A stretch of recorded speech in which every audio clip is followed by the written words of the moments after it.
En ek en jy laat toe dat hierdie oorlog voed die binnekant, maar God wil nie hê die oorlog moet voed die binnekant ons nie. Hy wil nie hê dat ek en jy in 'n stryd gewikkeld moet wees nie. Hy wil hê dat ek en jy moet vrede en rustigheid in ons lewe hê.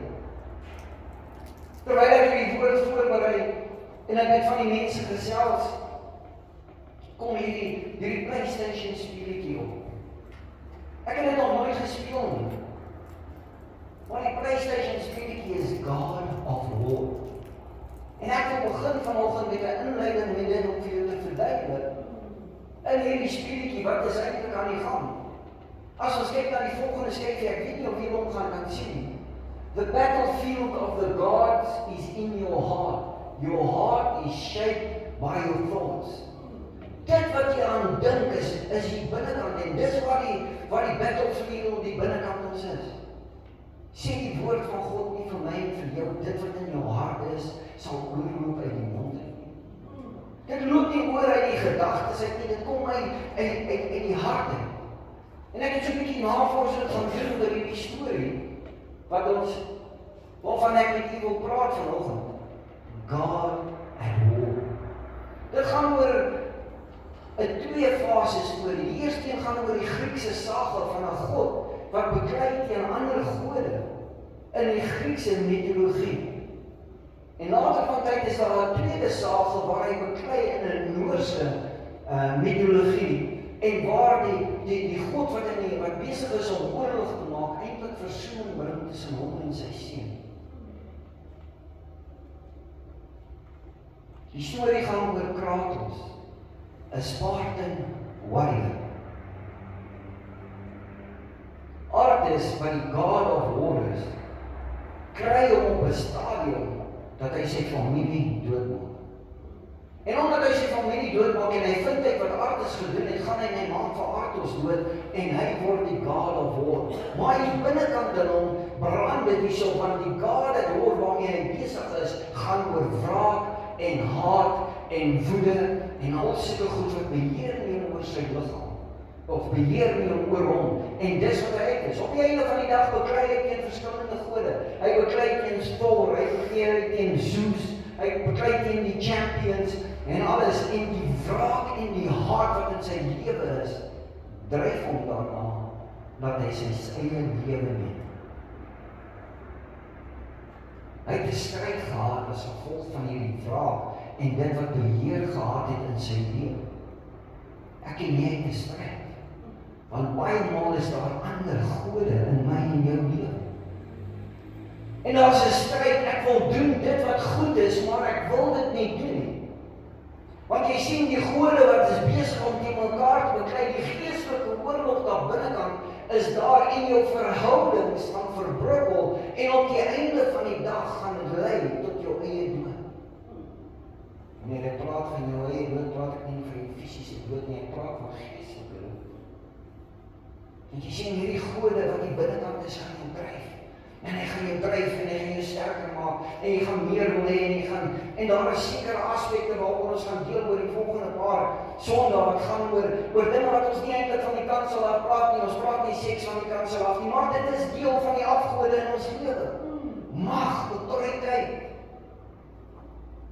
beroemdheid, al hierdie dinge wat afgord word in my en jou lewe, en God het nie 'n kans nie, want ons het hom eenkant toe geskuif en hierdie afgode is in jou lewe. En daarom het jy 'n stryd en jy kan nie verstaan hoekom het jy 'n stryd nie.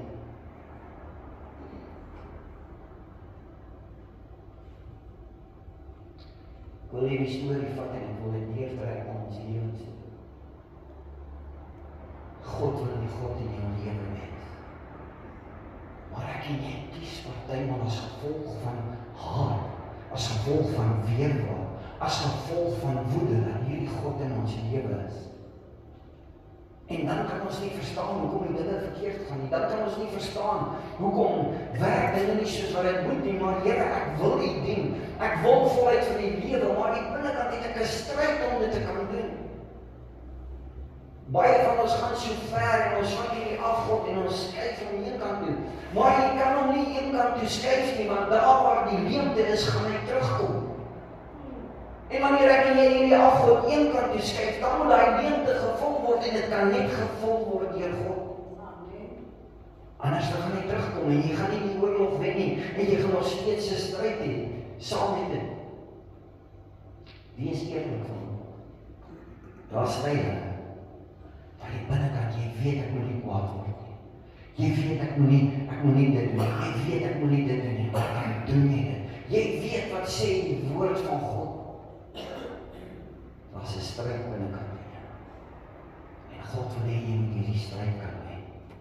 God wil hê jy is 'n kind van God, moet hierdie dinge jou nie pla nie. Maar ek en jy moet ontslae raak van hom. Ek en jy moet hom identifiseer wat in ons lewe is. Jy sien, dit wat jy aanbid, dit waarin jy vashou, dit is wat hier by jou mond gaan uitkom. En wat kom by jou mond uit? Gaan dit oor my geld? Gaan dit oor my roem? Gaan dit oor mag en autoriteit? Of waaroor gaan dit?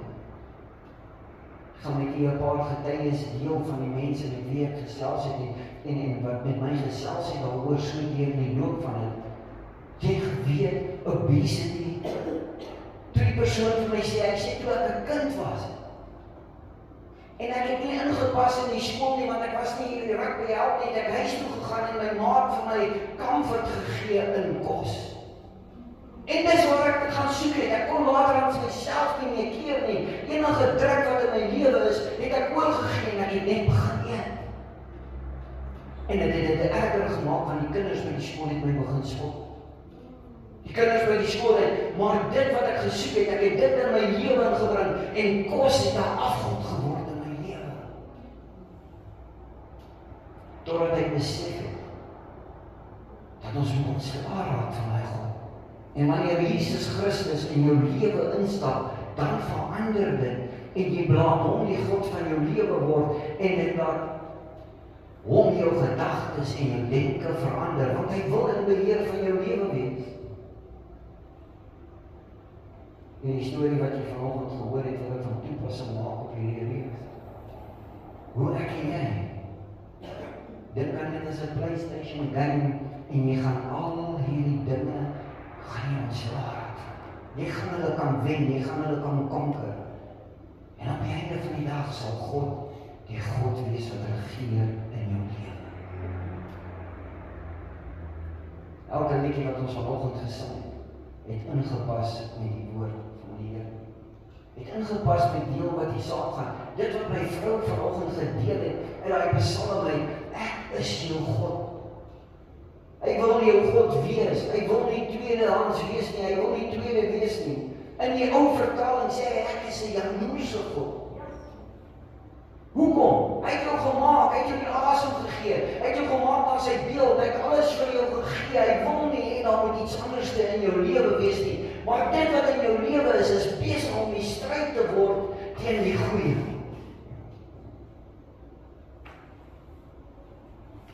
Wil jy vanoggend vertel? Moenie sleg voel daaroor nie. Selfs Paulus het 'n stryd gehad. En hy skryf dit vir ons en hy verduidelik dit vir ons. Paulus, hierdie man van God, wat soveel boeke en briewe geskryf het, wat soveel kerke gestig het 'n innerlike stryd ook gehad, hier binnekant. En dis wat hy ons wil leer vanoggend, God vir ons leer vanoggend, raak ons slaaf van die stryd hier binnekant. Hoor wat sê Paulus vanoggend, as ons gaan en ons begin met die eerste gedeelte uit Romeine 7. Hy sê die volgende, hy begin by Romeine 7 van vers 14 tot 20. En daar sekere gedeeltes wat ek uitgehaal het, maar ek sê jou graag aanraai en jou aanmoedig om hoofstuk 6, 7 en 8 saam te gaan lees, sodat jy 'n groter prentjie kan kry. Paulus skryf, hy sê die wet is goed. Dit het 'n diep geestelike karakter. Die probleem lê nie by die wet nie, maar by mense omdat ek aan my sondige natuur gebind is. En hier is waar dit begin. Jy sien, as jy iewers te gebind is aan jou sondige natuur, is daar 'n God in jou lewe. Jy het hom nie ontslae geraak van hom. En hierdie God wat in jou lewe is, gaan dinge in jou lewe doen, hy gaan jou verhoudings verander. Hy gaan jou 'n mens maak wat jy nie wil wees nie. En hy gaan ook jou 'n verhouding met God benadeel. Want hy is nie bereid om af te staan dat God in jou lewe moet wees nie. Paulus skryf en hy sê, die wet, ons moet onderskei tussen die wet van Moses en die wet van God. Die wet van Moses het 'n twee doel gehad. Jy moet so lewe of jy sterf. Dit is die ou wet, dit is die wet van Moses. Maar hier is 'n nuwe wet, en dit is die wet wat ingestel is, van jy moet die Here jou God lief hê met jou hele hart, jou hele siel en met jou hele verstand, en jy moet jou naaste lief hê soos jouself. Dis die wet van God. Dis wat hy vir my en vir jou sê. Want ons is nie meer onder hierdie ou wet van Moses nie. Ek en jy is onder die wet van genade en die liefde van Jesus Christus. Maar die genade van God gee my nie reg om aan te hou sondig nie. Jy kan nie terugval en sê, ag wat, as ek in sonde inval of wat ook al nie, daar is die genade van God en dit gaan my daaruit red nie. Paulus probeer 'n punt maak vanoggend in hierdie gedeelte vir my en vir jou. Dat ek en jy moet ontslae raak van dinge. Anders is die moontlikheid daar, dit gaan jou vernietig en dit gaan jou verhouding met God vernietig en die kans is goed dat jy dalk nie die ewige lewe kan beerwe nie.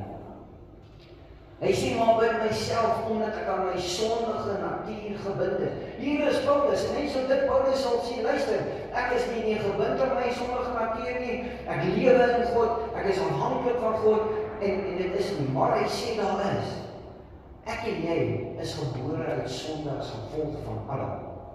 As gevolg van een persoon het sonde in die wêreld ingekom, een persoon, Jesus Christus, die tweede Adam, het die sonde weggevat uit die wêreld uit, maar ons hou vas en ons is gebind in daai sonde want ons wil dit nie prys nie. Of dalk verstaan jy dit nie. Dalk wil jy dit los, maar jy het nog nie op daai punt gekom waar jy dit kan los nie, want daar is iets wat jou vashou. Mag hierdie preekreeks vandag vir jou help in hierdie tyd wat ons daardeur gaan, jou help om vry te kom en los te kom daarvan. Dat jy nie weer woede en wraak en haat en mag en geld en alles besit van jou wees nie, maar laat God in beheer wees van jou lewe. En hoe tel jy dit op? Dit wat uit die hart kom. Dit wat die binnekant gaan. Kom in die mond uit. En daarom kan jy bepaal of 'n persoon nog steeds daai afgod in sy lewe het. Ek is 'n slaaf wat aan die sonde verkoop is. Ek en jy was verkoop aan sonde. Ek en jy was slawe van God. I'm no longer a slave. Deur die bloed van Jesus Christus en dit wat aan die kruis gebeur het en die verlossing wat ek en jy ontvang het, is ons nie meer slawe van sonde nie. Maar ons neig in die ou natuur om vas te hou daaraan en nie te laat gaan nie. Want dit is dalk waaroor ons volgend gaan.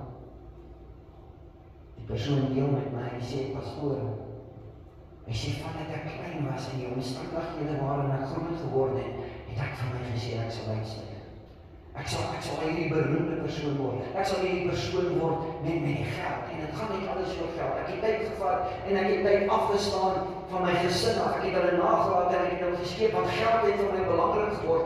Geld was die ding wat vir my gedink het, my geluk gaan koop. Geld was die ding wat ek gedink het, my kinders gaan aan my opkyk, maar ek was nooit daar vir my kind nie. Hy sê, pastoor, my kind het my verwyd op 'n hond. Want toe ek dames gewees het met sy skoolprogram, toe was dit nie. Ek het geld nagejaag. Geld was die afgod en ek het gedink, geld gaan my daar, maar geld het gemaak dat ek God een kant toe skryf. Geld was vir my meer belangriker as die wet van God. Jy moet jou naaste die Here jou God lief hê, met jou hele hart, met jou hele siel, met jou hele verstand. En ek het my naaste lief hê. Hy sê ek het dit ontbreek. Hy sê eers toe die waarheid hoor en toe op die gesels en ek verstaan wat is besig om te gebeur. Ek kan breek met dit. Geld hoef nie in beheer te wees van alles van my lewe nie. My familie is vir my belangrik. Vers 15. Ek verstaan my eie doel en laat dit glad nie. Wat ek graag wil doen, laat ek na. Maar wat ek verafskuw, juist dit doen. Hier is Paulus en hy is besig om te praat oor sy stryd. Hy sê, dit wat God vir my geleer het, dit wat ek ervaar het, dit wat ek weet in die opbou van die gemeentes en dit moet ek doen, maar die binnekant is die stryd, ek wil partymaal dit nie doen nie. En elkeen van ons het al so opgestaan in die oggend. Wees jy? Jy het al opgestaan en jy gedink vandag, maar ek en jy weet wat is reg, maar dan staan ons op en ons doen dit wat verkeerd is. Hoekom? Die sondige natuur het nog gehou vas in ons lewe.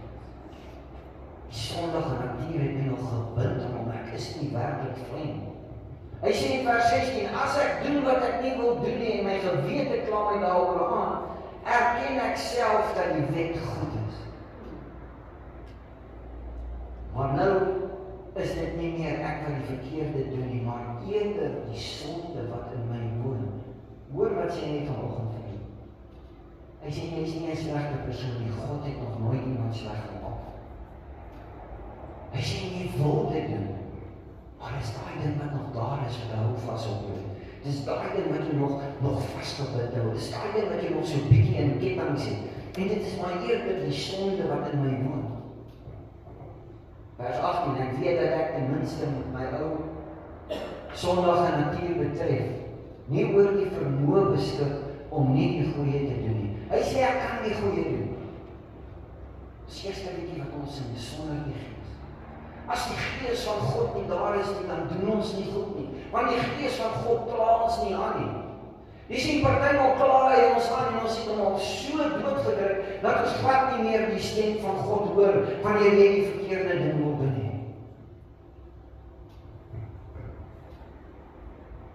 Want die begeerte tot die goeie is daar. Wanneer ek sit in die kerk, wanneer jy kom op 'n punt en jy stap uit en daar's 'n vuur wat begin, weer brand die binnekant in jou, en jy stap uit en jy sê vanmôre af, Here, vanmôre af is ek uitverkoop vir U, vanmôre maandag, dinsdag, woensdag, donderdag gaan dit goed, Vrydag kom en dan is dit maar weer terug. Jy sien daai ding wat jy een kant toe geskuif het en jy tyd dit vir God toegelaat het en dit, sodra jy vervlou, kom hy terug in jou lewe want jy het nie gebreek met hom nie. Jy het hom nie oorwin nie, hy is nog steeds daar. En daarom val ons partymal so maklik terug. Hy sê in vers 19, ek versuim nie die goeie wat ek so graag wil doen, maar die slegte wat ek nie wil doen nie, dit doen ek. So vandag doen ek en jy die verkeerde. En ek gebruik 'n voorbeeld vanoggend. Ek gebruik dit selfs wanneer ek met die kinders praat by die skool. Daai wat jy te vandag maak. Ons Bybelstudie en vriendskapstuis, ons is besig met Jakobus, praat hy oor die tong en die tent van die tong. Jy sê, as ek nie die tong kan beheer nie, is daar 'n afgod wat die binnekant my in is, wat my dan praat voordat ek dink, alhoewel ek weet, later van tyd dan dink jy by jouself, moes dit net nie gesê nie. Maar die woorde is gespreek, dis klaar, dis uit, want iets hierso, jy het geweet dit is verkeerd, maar dit het jou gedryf om dit te doen. Maak jou nie 'n slegte mens nie, dis daai ding hier binnekant wat jou gebind hou, wat jou laat dinge doen wat jy nie wil doen nie, wat jy weet wat is verkeerd. Vers 20, as ek dan doen wat ek nie wil nie, is dit nie meer ek wat dit doen nie, maar eerder die sonde wat in my woon. Vers 23, tog, en hier is waar dit kom, tog vind ek 'n ander wet in my binneste wat oorlog maak teen die wet van my gees en my gevange maak van die wet van die sonde wat nog in my is. Hy sê hier's 'n oorlog, dis Paulus. Moenie sleg voel nie, hy sê hier's 'n oorlog die binnekant wat aan die gang is.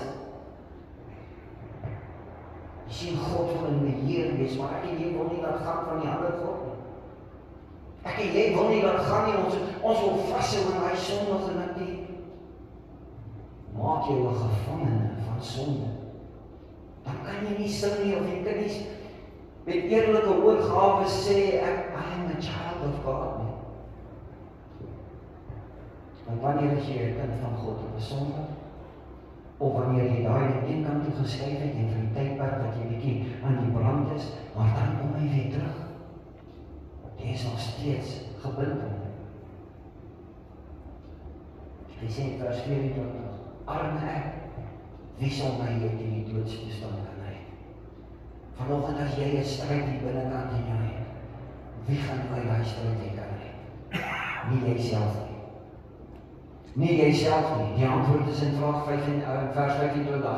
Die antwoord hierop is Jesus Christus ons Here en daarvoor dank ek God. Dis net Jesus Christus wat hierdie ding gaan breek. Hierdie eie ek, hierdie eie autoriteit, hierdie mag, hierdie seks wat ek in betrokke is, hierdie pornografie waarmee ek gedryf is, hierdie geldgierigheid waar ek net Jesus Christus gaan jou kan red van dit af. Hoor wat ek jou sê vanoggend.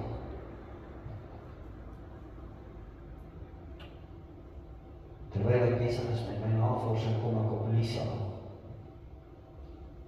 Lisa sê,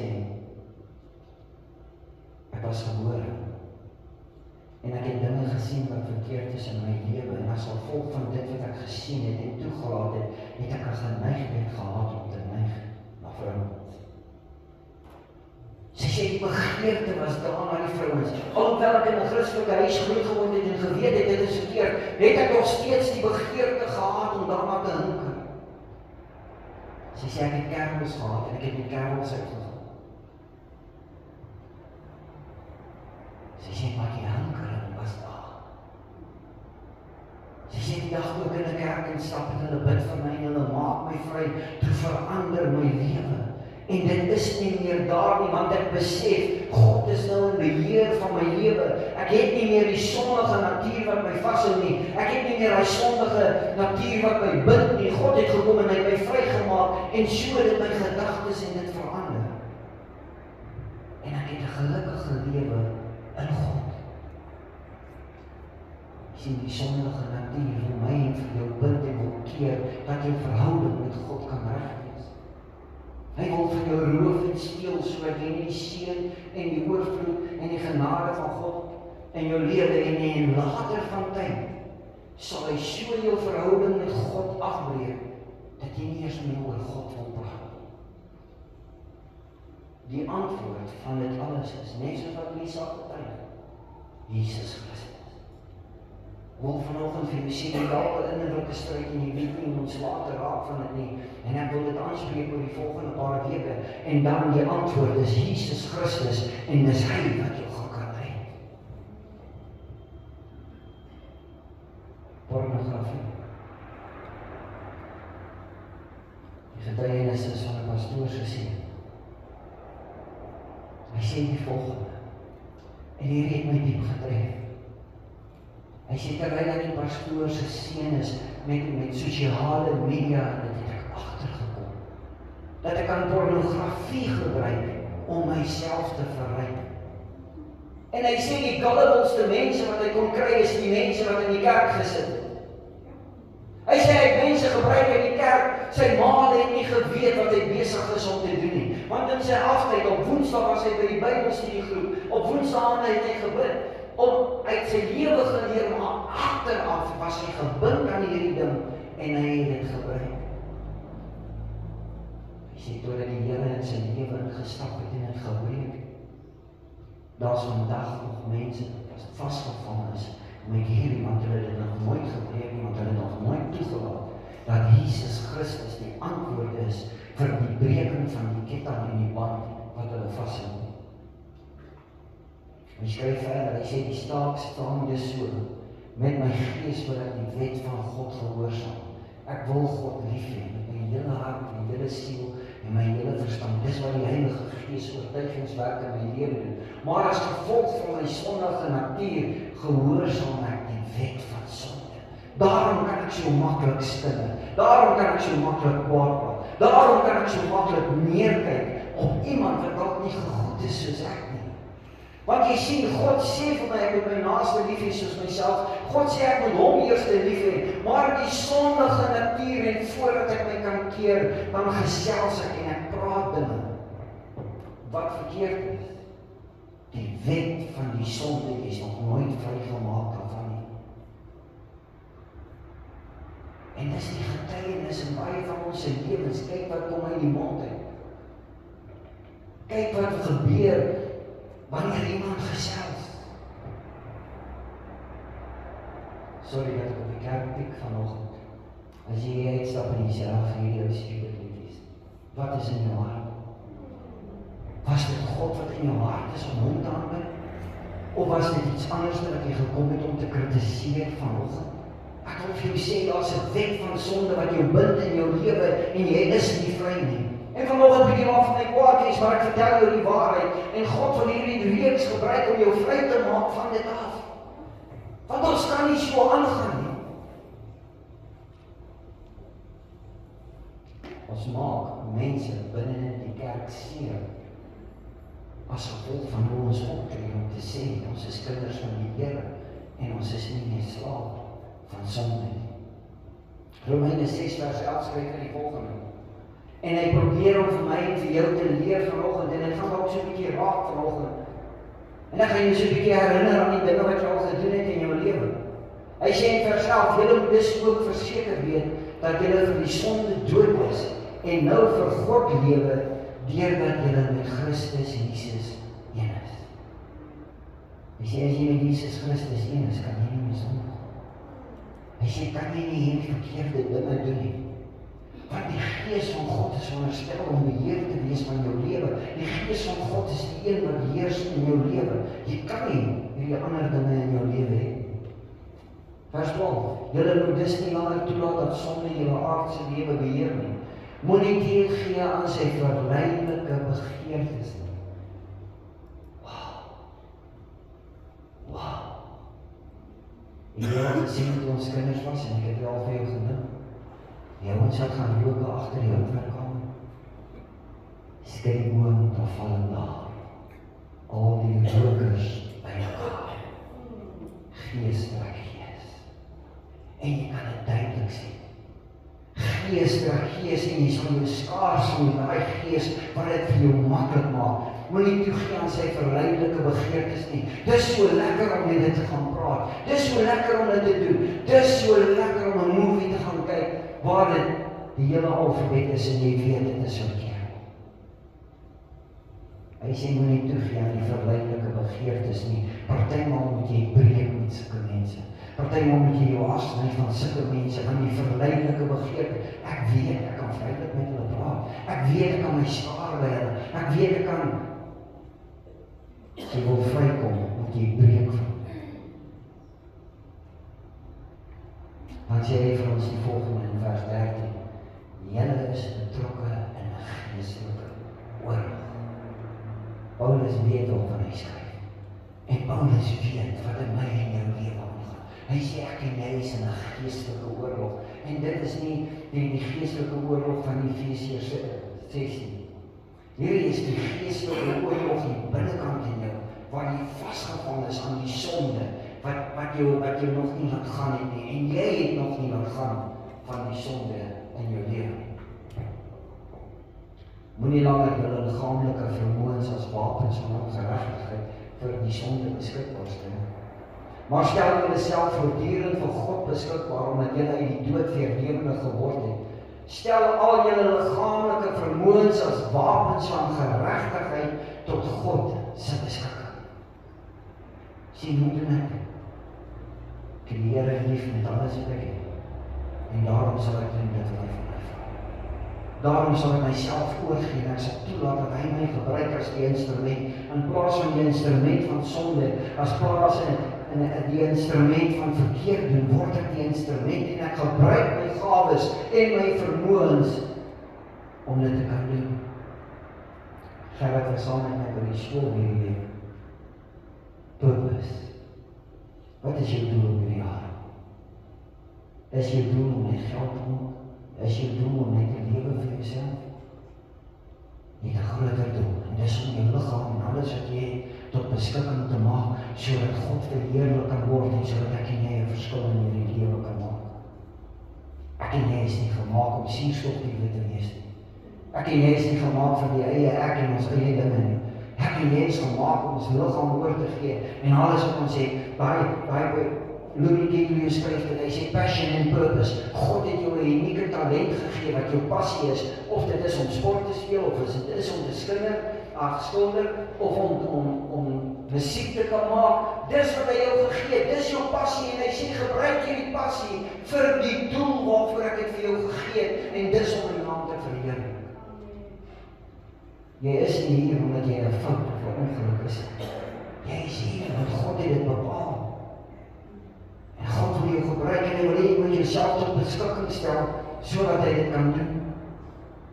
Vers 14, die sonde mag hoegenaamd nie oor julle heerskappy voer nie. Julle leef immers nie meer onder die verslawende mag van die wet nie. I no longer a slave to fear. I no longer a slave to sin. Ek is gekoop deur die bloed van Christus, ek is vrygemaak, maar onder die bevrydingsmag van die genade van God. Vers 15.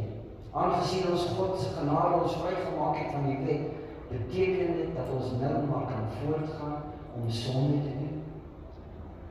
Dan gee Paulus die antwoord. Hoegenaamd nie, definitief nie. Jy kan nie voortgaan om voort te hou in sonde. Paulus gebruik hoofstuk 6 om te verduidelik dat gelowiges hulle nie moet oorgee aan sonde.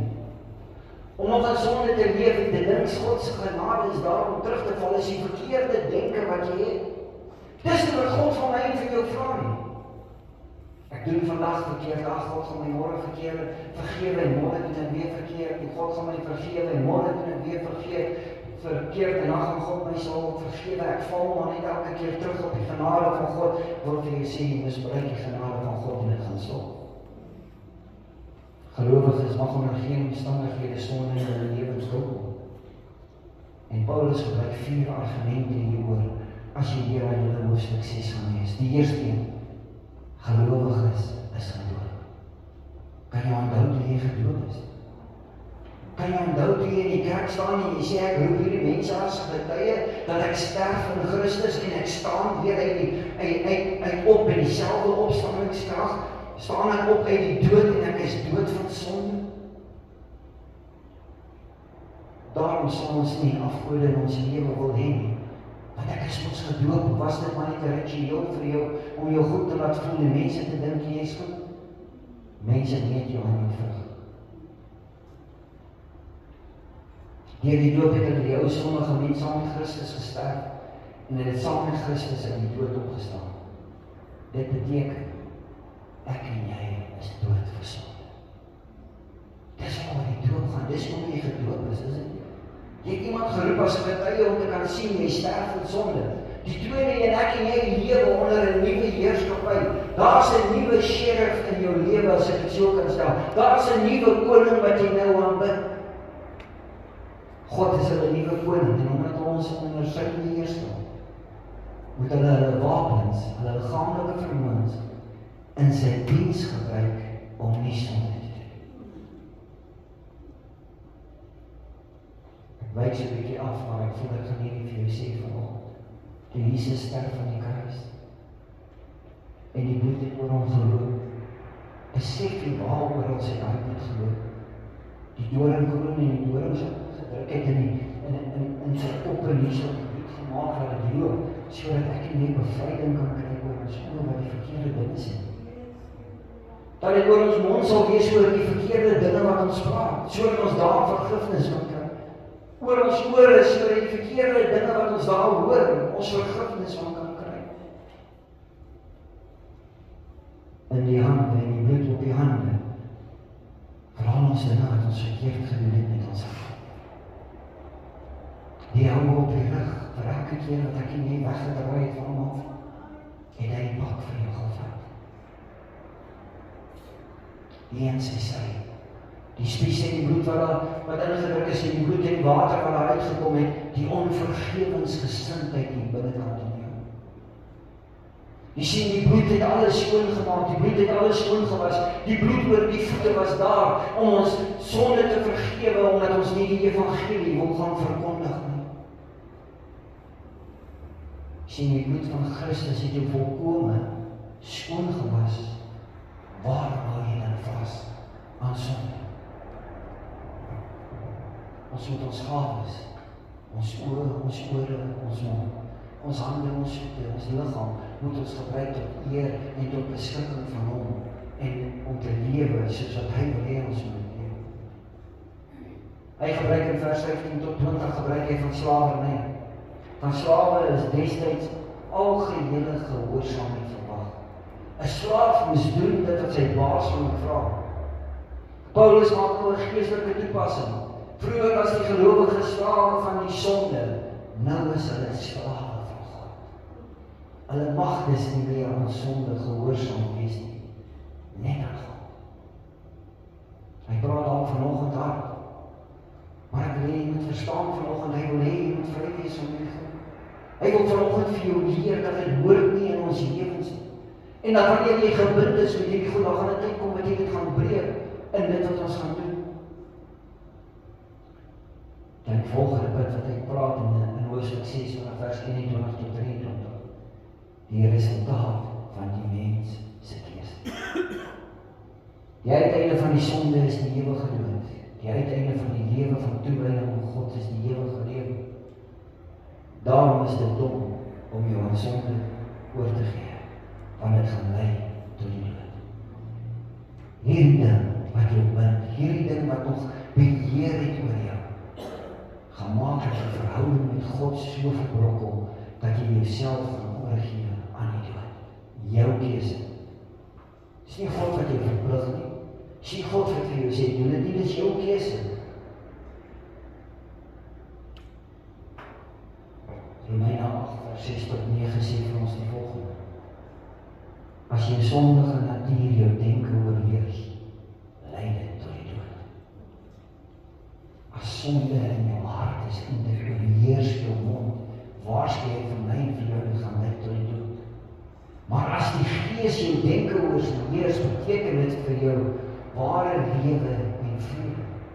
Want die sondige natuur is altyd vyhandig ingestel teenoor God.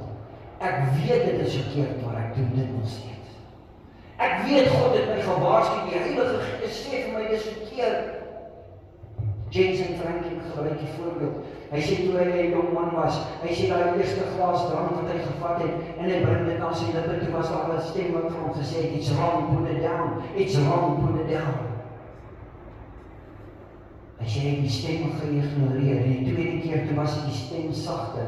Die derde keer toe was daar nie meer 'n stem nie.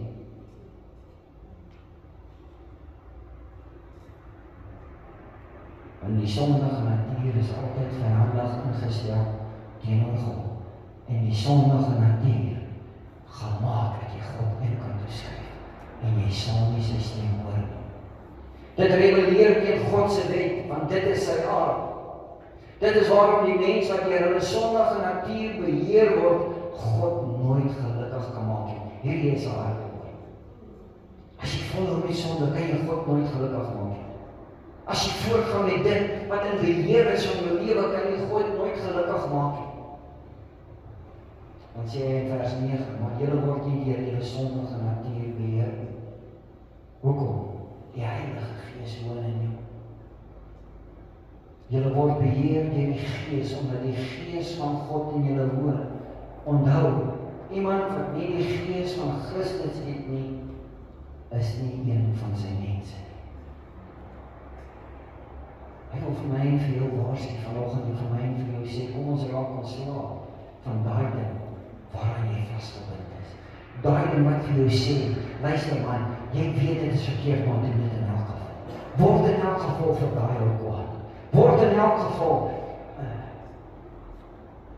lief vir jou geld en jy skyn die kerk af. Hy sê, jy kan nie sy mens wees nie. Jy kan nie sin, maar no longer is slave to fear. Jy kan nie sin, I am a child of God nie. Want God is nie die prioriteit in jou lewe. Ek sê vir af vanoggend, wat is dit in jou lewe wat voorkeur kry oor God? Dis 'n vraag. Ek gaan jou volgende week 'n papiertjie gee. Seën of vraag. En jy gaan vir jouself antwoord en jy gaan dit self tik. As daar iets is wat jy dit, moet jy weet daar's iets in jou lewe wat 'n stryd maak teen God. Jy gaan nie vir my wys nie, jy gaan dit vir niemand wys nie. Jou keuse. God sê dis jou keuse of jy wil vry word van dit of nie.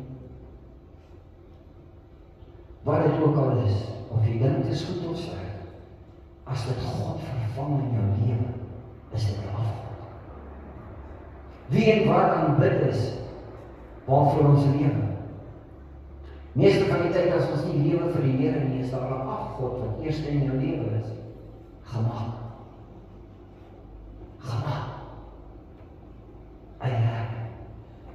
God kan nie eerste wees nie, want hierdie is voor my, hierdie staan in, vir God is 'n vervanging vir God. Daar is 'n afgod, wat dan eerste in jou lewe is. Wie ons is en wat ons doen, het baie te doen met die afgode in ons lewe. Jou reaksie gaan oor die afgod wat in jou lewe is.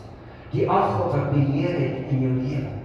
Wanneer jy net kan gesels oor geld, wanneer jy net kan gesels oor mag en autoriteit, wanneer jy net kan gesels oor veel grappies oor vrouens en sulke goed, wil ek vir jou sê, daar is 'n afgod in jou lewe en hy is in beheer van jou lewe. God is nie daar naby nie. Wie ons is en wat ons doen, het baie te doen met die afgode in ons lewe. Kyk maar net. As ons nie uitverkoop is vir die Here nie. As jy voel daar is 'n stryd in jou midde, soos wat ons gesien het in die lewe van Paulus. Jy wil doen wat reg is, maar jy kry dit nie reg. Wil ek vir jou sê, daar is 'n afgod in jou lewe. Jy kan vandag vir my sê, pastoor, hoe kan jy sê ek het 'n afgod in my lewe? Kyk na dit in jou daad, in jou optrede, in jou woord wat jy spreek. As daar nie 'n afgod is, dan sal Jesus Christus altyd eers wees. Dan sal jy maklik omdraai en sê, dit wat jy nou praat oor iemand anders is verkeerd. Maar as daar 'n afgod is, dan entertain jy sulke goed. Wanneer daar 'n afgod is, dan sê jy, ag, daai grap is nie so reg nie, kom ek vertel jou my grap. Of ag nee, dan kom ons kyk hierdie prent, daai tonele is nie so erg nie. Daar is 'n afgod in jou lewe. Eksodus 20 skryf hy volg. Ek is die Here jou God wat jou uit Egipte land uitgehaal het. Ek is die Here jou God wat jou van jou sonde vergewe het. Jy mag geen ander gode buite my aanbid nie. Daar mag geen ander God in jou lewe wees nie, behalwe ek. Ek is 'n jaloerse God, weerspreek God homself. Hy weerspreek hom nie self nie. Hy het jou gemaak. Psalm 139 sê vir jou, hy was daar toe jy gevorm is in die moederskoot. Hy was daar toe jou bene aan mekaar gesit word. Hy was daar toe jou niere aan mekaar gevleg word. Hy weet alles van jou af. Hy is jaloers op jou, want jy behoort aan hom, die bloed van Christus het jou gekoop. Dit is die wet van Moses. God se wet, Matteus 27 vers 37. Jy moet die Here jou God lief hê met jou hele hart, siel en verstand. Hoe alles kom hy eerste.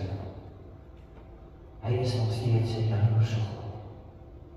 En hy wil nie dat jy enige ander iets in jou lewe of 'n ander God jouself aanbind nie. Want dan kan hy jou nie gebruik vir sy volle potensiaal vir die doel wat hy op hierdie aarde gesit het. 'n Tyd van ontslae raak. Van gemerk, van gesag, van autoriteit, van posisie, van politiek, van beheer. Wat dit ook al is, 'n tyd om ons later raak daarvan. God sê ek soek alles van jou af. Maar jy moet kies. Hy sê ek wil jou altyd net vir myself. Die laaste skyfie, ek dink nie, hy gaan so duidelik wees nie. The Lord God is often lost out when competing with the gods of entertainment of our time and attention. Jy sien, ons kyk God nie kan doen, want die plesier en die wêreldse dinge en al hierdie dinge kom eerst in ons lewe. Dan kan ons nie met vryheid sê, ek is 'n kind van God nie, want daar is iemand anders op die troon. Die Here wil jou vrymaak van dit af. En weet jy wat? Die Heilige Gees gaan met jou gesels. En jy gaan kies en sê, ek gaan nie kerk toe kom nie. Jy gaan nie verlos word, jy gaan gebind wees. Jesus Christus is die antwoord om jou los te maak van dit af. Daar's mense wat sukkel. Daar's mense wat vir jou sê, 15, 16 jaar is ek vasgevang in pornografie. 15, 16 jaar is ek vasgevang in obesity. 15, 16 jaar is ek vasgevang met geld wat 'n oorhand in my lewe het. Maar toe Jesus kom, toe verander dit. Jy kan kies of jy wil hê Jesus moet dit vir jou verander. Daarom nooi ek jou die volgende paar weke, kom ons gesels oor dit. Kom ons kyk na maar, ons raak ontslaaf van die dinge hier binnekant in ons. En ons stel ons vermoëns en ons liggaam en ons passion en ons purpose tot eer van God, sodat hy verheerlik kan word en jy sal vrede hê, want jy sal weet